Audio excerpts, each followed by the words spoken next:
ও বন্ধুরা, কেমন আছো তোমরা সবাই? আশা করি তোমরা সবাই ভালো আছো। আমি অনেকটা ভালো আছি। অনেক দিন মাঝে কোনো ভিডিও করিনি, তার কারণ শরীর ভীষণ খারাপ ছিল, তাই ভিডিও শুরুও করিনি, ভিডিও পোস্টও করিনি। তবে আজ আমি অনেক ভালো আছি, তাই ফাইনালি চলে এলাম তোমাদের মাঝে ভিডিও নিয়ে। তো চলো আজকে থেকে আবার ভিডিও কন্টিনিউ করা শুরু করব। আজকে হচ্ছে শনিবার, তো শনিবার সকাল থেকে ভিডিওটা শুরু করছি, মানে বিছানায় বসেই শুরু করলাম। তো চলো, মানে বিছানায় বসে শুরু করলাম বলতে ভেবো না যে ঘুম থেকে উঠে শুরু করলাম। চা ফা খেয়েছি, সোনা বাবাকে ঘুম থেকে তুলতে এসেছিলাম, এসে তাই ভিডিওটা স্টার্ট করে দিলাম। তো এখন ভিডিওটা শুরু করে দিয়েছি, ভিডিওটা কন্টিনিউ করতে থাকবো। সোনা বাবাকে তুলবো, খাওয়াবো, রেডি করব, পড়তে বসাবো, স্কুল ছুটি আছে। আর আমার বরমশাই ওদিকে অফিস বেরোবে, তার জন্য সে রেডি হচ্ছে। তো চলো টুকটুক করে সংসারে কাজকর্ম চলতে থাকুক, কারণ মেয়েদের তো এটাই, তাই না? সংসারে কাজকর্ম চলবেই। তো চলো আমার টুকটুক করে কাজকর্ম চলতে থাকুক, তোমাদের সাথে অল্প অল্প করে শেয়ার করতে থাকি। তোমরা ভিডিওটার সাথে থাকো আর দেখতে থাকো। আর এই যে মানে চা খেতে বসে যেটা আমরা দেখে থাকি, এই যে দেখো চলছে টিভিতে, তোমরা বুঝতে পারছো কি জানি না। তোমাদের আগেও একদিন বলেছি ভিডিওতে যে আমি বোঝা যাচ্ছে কি জানি না, আমি টিভি দেখলেই মানে সকালবেলাটা চা খেতে বসলে আমি আর আমার বরমশাই দেখি কার্টুন টিভিতে, মানে এখন চলছে হচ্ছে গোপাল ভাঁড়। তো যাই হোক, এইসব দেখতে দেখতে এবার ঘরের কাজকর্ম সারবো ঝটপট, ঘড়ির কাঁটা তো ঘড়ি তার মতন ঘুরে চলেছে। তো চলো কাজে লেগে পড়ি, আবার আসবো পরে তোমাদের মাঝে। স্নান সেরে ছাদে চলে এসেছি, এখন জামা কাপড় মেলবো ছাদে। স্নান টান হয়ে গেছে আমার, অনেক জামা কাপড় কেচেছি। প্রচণ্ড রোদ, দুদিন ধরে খুব বৃষ্টি হয়েছে বলে কাচতে পারিনি, তাই আজকে কেচে নিয়েছি অনেকগুলোই। আর আমার গাছে ফুল ফুটেছে, জামা কাপড় মেলা হয়ে গেলে ফুল তুলবো, ফুল তুলে তারপর ঘরে যাব। আর ওদিকে রান্না মোটামুটি হয়েছে, একটা তরকারি এখনও করা বাকি, তরকারিটা করব। সাথে সোনাবাবুকে স্নান করতে বলে এসেছি যে সোনাবাবু তুই স্নানটা কর, আমি ছাদে জামা কাপড়গুলো মেলে আসি। তো আশা করি ও স্নানও হয়ে যাবে। তো আমি জামা কাপড়গুলো চলো ঝটফট মেলে নিয়ে গিয়ে এখন একটা তরকারি করব, তারপরে বেলা হয়ে এসছে, দেখতে দেখতে কখন ঘড়ির কাঁটা ঘুরে যাবে। ছেলেটাকে খাওয়াতে হবে, একটু রেস্ট করবে, তারপর আবার বিকালে পড়তে যাবে। তো যাই হোক চলো জামা কাপড়গুলো মেলে নিই। চলো তোমাদের এক ঝলক ফুলগুলো দেখিয়ে নিই, ফুল ফুটেছে, তারপর জামা কাপড়গুলো মেলে আর নিচে চলে যাবো। প্রচণ্ড রোদ, তাকাতে পারছি না। চলো তোমরা ফুলগুলো আগে দেখে নাও এক ঝলক, তারপর আমি জামা কাপড়গুলো মেলে নিচে যাই। দুটো জবা ফুল ফুটেছে, সাথে প্রচুর নয়নতারা ফুল ফুটেছে। আর এগুলো তো জঙ্গল হয়ে আছে, কবে পরিষ্কার করব জানি না। এখানে নয়নতারা ফুল ফুটেছে বেশ। আর এই জবা গাছটা আজকে দেখছি ফুল হয়নি, এই জবা গাছটা শুধু দুটো ফুল হয়েছে। চলো ফুলগুলো তুলে নেবো। আর এই জবা গাছটাতেও আজকে ফুল হয়নি। যাই হোক, এটাতে একটা একটা করেই ফুল হয়, বেশি ফুল হয় না এই জবা গাছটায়। তো দুদিন বৃষ্টির জন্য মনে হয় ফুলটা হয়নি। যাই হোক, তো চলো এবার জামা কাপড়গুলো মেলে নেওয়া যাক। দেখতে পাচ্ছ কত জামা কাপড় এনেছি, এক বালতি। চলো ঝটপট মেলে ফেলি। আমাদেরকে যে একটা তরকারি বাকি আছে, দেখো একটু ডিমটাকে ছোট ছোট ঝুড়ো মতো করে নিয়ে আলু দিয়ে একটু তরকারি বসালাম ঝট করে। তো তরকারিটা হতে বেশিক্ষণ লাগে না, এক্ষুনি আমার হয়ে যাবে, হলেই আমরা খেতে বসবো। অনেকটা বেলা হয়ে গেছে। তো চলো তরকারিটা আমার হয়ে যাক, হয়ে গেলে খেতে বসবো। আর একটু আলু ভাজা করেছি, আর কালকে একটুখানি অল্প করে যে চিকেন আছে, কালকে চিকেন ঠিক না, চিকেনের ওই গলা আর কি মেটে এইসব করেছিলাম কষা। তো যাই হোক, এটা খাওয়া হয়ে যাবে এর সাথে।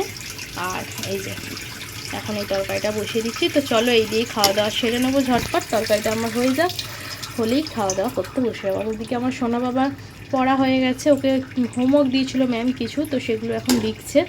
ও লিখে নিক, লেখা হয়ে গেলে একবারে মা ছেলে দুজনে মিলে খেতে বসবো। তবে বিকেল 5টা বাজে, কেউ বলবে বিকেল 5টা বাজে, কি ঝড় উঠেছে, পুরো কাল বৈশাখী ঝড়। বৈশাখ মাসে তো হয়েই থাকে কাল বৈশাখী ঝড়। তো আমার এই জামা কাপড় সব এদিক ওদিক হয়ে গেছিলো, তোমাদের দেখিয়ে যে জামা কাপড় মেলেছিলাম। তো ভাবছি আসবো, জামা কাপড় তুলে রেখে পাপাকে পড়তে দিতে যাব। তার মধ্যে যা ঝড় হয়েছে, এই যে আকাশের পরিস্থিতি, হ্যাঁ পুরো একদম জামা কাপড় এলোমেলো হয়ে গেছে। তো সব দিলাম। আর এই যে আমার বরমশাই চলে এসেছে কাজ থেকে। তো এখন সোনা বাবা পড়তে যাবে, ঝিরিঝিরি বৃষ্টি পড়ছে, ভাবছি কি করে পাঠাবো। দেখি, আমার ছেলের তো ইচ্ছা পড়াটা ছুটি করে নেবে, কিন্তু এইভাবে পাঠানোটা রিস্ক আছে। দেখি পরিস্থিতি, যদি ওর বাবা বাইকে করে ছক করে দিয়ে আসে ওকে। বুঝতে পারছো তোমরা কতটা হাওয়া মারছে, ভীষণ ভালোও লাগছে আর দারুণ লাগছে ওয়েদারটা, দারুণ দারুণ। যাই হোক চলো জামা কাপড় তো তুলে নিয়েছি,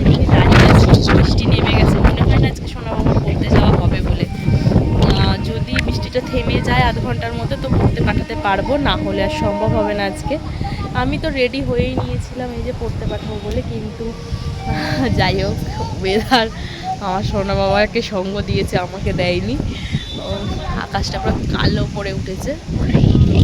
যাই হোক চল তোমাদের একটু আকাশ প্রকৃতির আগে দেখ। আকাশ পুরো কালো মেঘে একদম ভেসে বেড়াচ্ছে, দেখে আশা করি তোমরা বুঝতেই পারছো। পুরো ওই সাইডটা কালো হয়ে গেছে, ওদিকটা আমাদের স্টেশন সাইড, তো ওই দিকটা পুরো কালো হয়ে গেছে। আর এই দিকের মেঘগুলো মনে হচ্ছে কেটে যাচ্ছে, মানে হাওয়াতে মেঘ কেটে যাচ্ছে, মানে ভালো কালো করে এসেছিল ওই দিকটা, কেটে মেঘগুলো ভেসে ভেসে এই দিকে চলে যাচ্ছে। জানি না বৃষ্টিটা হবে না হাওয়াতে মেঘটা কেটে যাবে, বোঝা যাচ্ছে না। দেখো আকাশের পরিস্থিতি তোমরা। যাই হোক চলো, তোমাদের সাথে গেল রেনকোট পরে, কী আর করা যাবে, বৃষ্টি তো থামেনি, থেমেছে হালকা।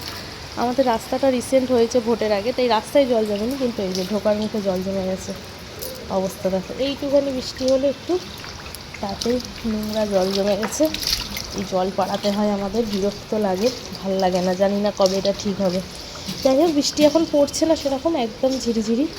তো তাও রেনকোট পরিয়ে নিয়েছে ওর বাবা, নিয়ে দিতে গেল ছেলে। তো দেখালাম সোনা বাবা আমার পড়তে গেল, তো প্রথমে যাবো নাই করছিল, তারপর বৃষ্টিটা একটু ধরতে আর ওর বাবা বললো রেনকোটটা পরিয়ে দাও, একদম ঝিরিঝিরি পড়ছিল, তাও রেনকোট পরিয়ে দিয়েছি যাতে মাথায় বৃষ্টির জলটা না লাগে। আর ওর বাবাও রেনকোট পরে নিয়েছে, তো নিয়ে ছেলেকে পড়তে দিতে গেল, আমি ঘরে এলাম।